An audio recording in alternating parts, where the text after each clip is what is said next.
ملګرو آیا تاسو پوهیږئ چې شمالي کوریا د نړۍ هغه یوازینی هیواد دی په کوم کې چې د انټرنیټ سہولت نشته او آیا تاسو ته معلومه ده چې کله په شمالي کوریا کې شپه شي نو د ټول هیواد برېښنا بند کړل شي او آیا تاسو به باور وکړئ چې په دې هیواد کې هر څوک په خپله خوښه باندې موبایل نشي اخیستلی په نن ویډیو کې به زه تاسو ته د شمالي کوریا د داسې حقایقو په اړه معلومات درکړم چې د کومو په اورېدو سره به تاسې ډېر زیات حیران شئ راځئ ویډیو شروع کوو ملګرو که چیرې د موټرو په اړه ووایو نو دا په اوس وخت کې یو اساسي ضرورت جوړ شوی او په سلو کې 80% خلک موټر لري که څه هم په نړۍ کې هر یو کس دا اختیار لري چې که هغه پیسې ولري نو د ځان لپاره پرې موټر اخیستلی شي لیکن د شمالي کوریا د خلکو لپاره د موټر اخیستل تقریبا ناممکن دي د دې لامل دا دی چې په دې هیواد کې ډېر کم خلک د موټر اخیستلو اجازه لري د مثال په ډول په دې هیواد کې له سلو څخه یوازې یو کس موټر لري له دې نه هم د حیرانتیا خبره دا ده چې د ټولې شمالي کوریا 90% موټران د حکومتي چارواکو په لاس کې وي ځکه چې یوازې هغوی د موټر ساتلو اجازه لري که چیرې له دوی علاوه بل څوک پیسې هم ولري بیا هم دوی موټر نشي اخیستلی یو بله په زړه پورې خبره دا ده چې په شمالي کوریا کې ښځو ته د موټر چلولو اجازه نشته حتی ښځینه حکومتي کارکوونکي هم موټر نشي چلولی د دې هیواد په قانون کې یوازې نارینهو ته د موټر چلولو اجازه شته له دې څخه عجیب و غریب هیواد شاید په نړۍ کې بل نه وي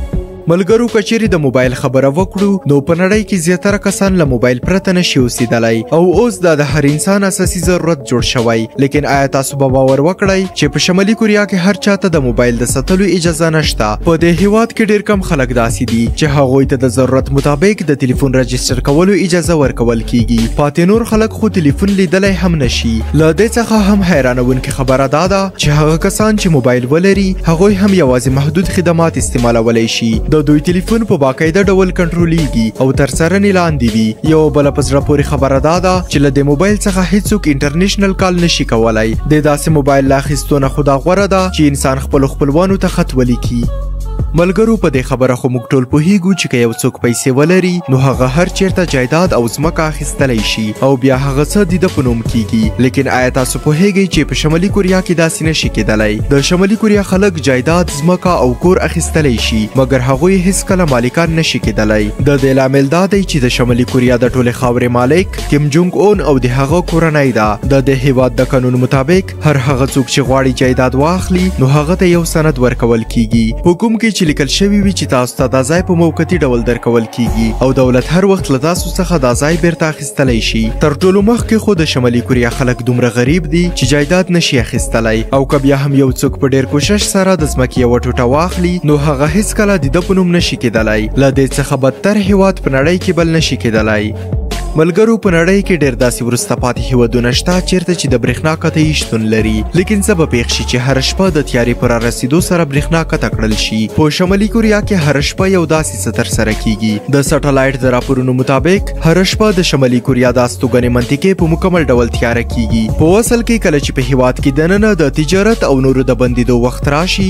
نو د دوکانونو او بازارونو تر بندولو وروسته د شمالي کوریا د برېښنا اداره د ټولې منطقې برق قطع کوي تر څو چې برېښنا وساتي په هر حال په دې هیواد کې پیدا کېدل له کوم عذاب څخه کم نه دي